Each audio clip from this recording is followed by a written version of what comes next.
Hey guys, Coach Brandon from CrossFit Kerosene for the Conejo Valley Throwdown. This is workout number 3, down the rabbit hole. This is a 15-minute time cap workout to do these movements. Let's talk about some standards for the workout. Workout number 3 begins with the synchronized dumbbell snatch. On all synchronized movements, athletes must begin and end the movement in the same position.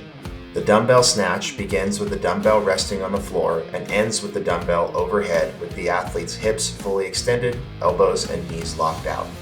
On each successive rep, both heads of the dumbbell must touch the floor, and in order to be counted as synchro for this movement, both athletes must be using the same arm.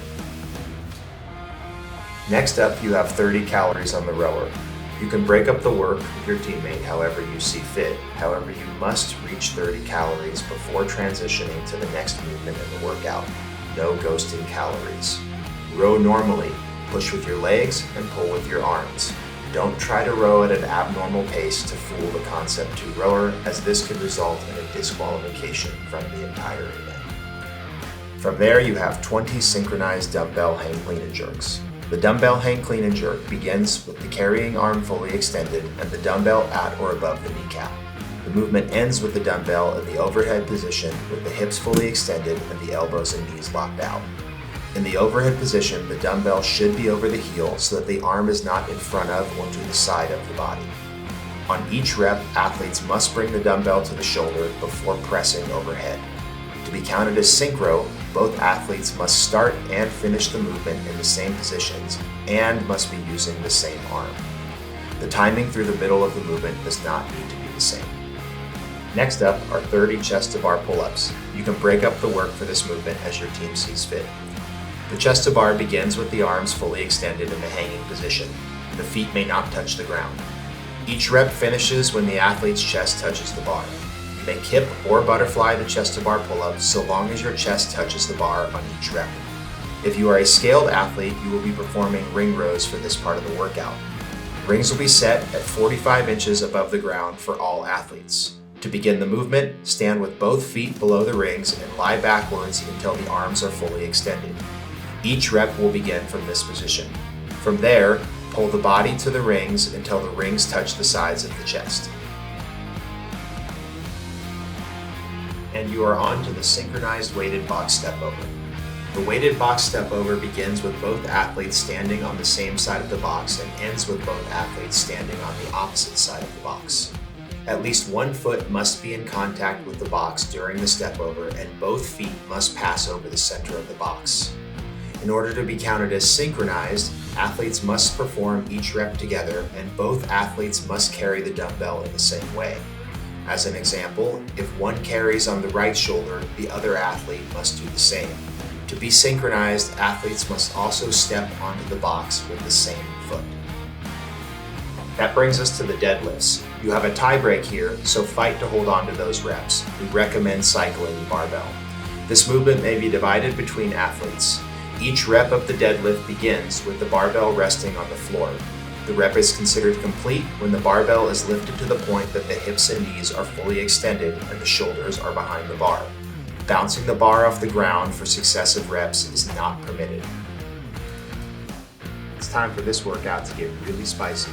Synchronized devil's presses are next. The devil's press begins on the floor with the athlete's chest and thighs touching the ground. The movement ends with the dumbbell in the overhead position, hips fully extended, elbows and knees locked out.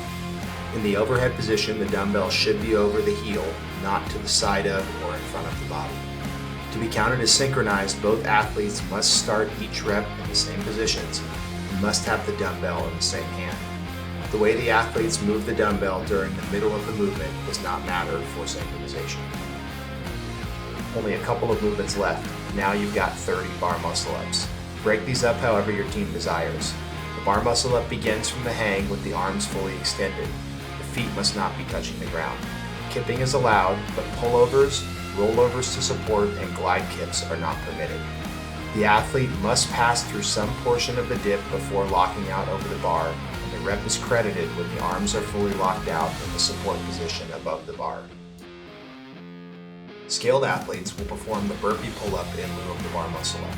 At the beginning of the movement, athletes must stand underneath the pull-up bar with the feet together. To begin the rep, Athletes drop to the floor, touching both the chest and thighs to the ground at the same time. From there, athletes will either step up or jump up to return to the standing position and jump to the bar for the pull-up portion of the movement. The rep ends when the athlete jumps to the bar and the chin passes over the bar. For our final synchronized movement, we have the overhead lunge. The movement begins and ends with the dumbbell in the overhead position, hips, knees, and elbows locked out, and the feet side by side. On each rep, athletes must lunge forward until their back knee comes into contact with the ground. To be counted as synchronized movement, athletes must start and finish the movement in the same position on each rep and must hold the dumbbell in the same hand, lunging with the same leg. If you make it to this point, great work. Your last movement is the wall walk. The movement begins and ends with the athlete lying flat on the floor, chest, feet, and thighs touching the ground. At the start and finish of each rep, both hands must touch the front tape line. Fingers touching is okay. When starting the rep, the athlete's hands must remain on the tape until both feet are on the wall and the body is off the ground. On each rep, athletes will walk their feet up the wall to the upright position until both hands are touching the back line. From the upright position, athletes may not walk forward until both hands touch the back line at the same time. On the descent, the athlete's feet must remain on the wall until both hands are touching the front tape line. The rep is credited when the athlete returns to the starting position with both the hands touching the first line and their chest, thighs, and feet touching the ground. If you are a scaled athlete, you are doing half wall walks. Standards for this movement are the same as the wall walks, except that on the half wall walk, the hands will begin and end in front of the tape line without touching. On each rep for this movement, the hands are walked to the point that they are entirely behind the tape line.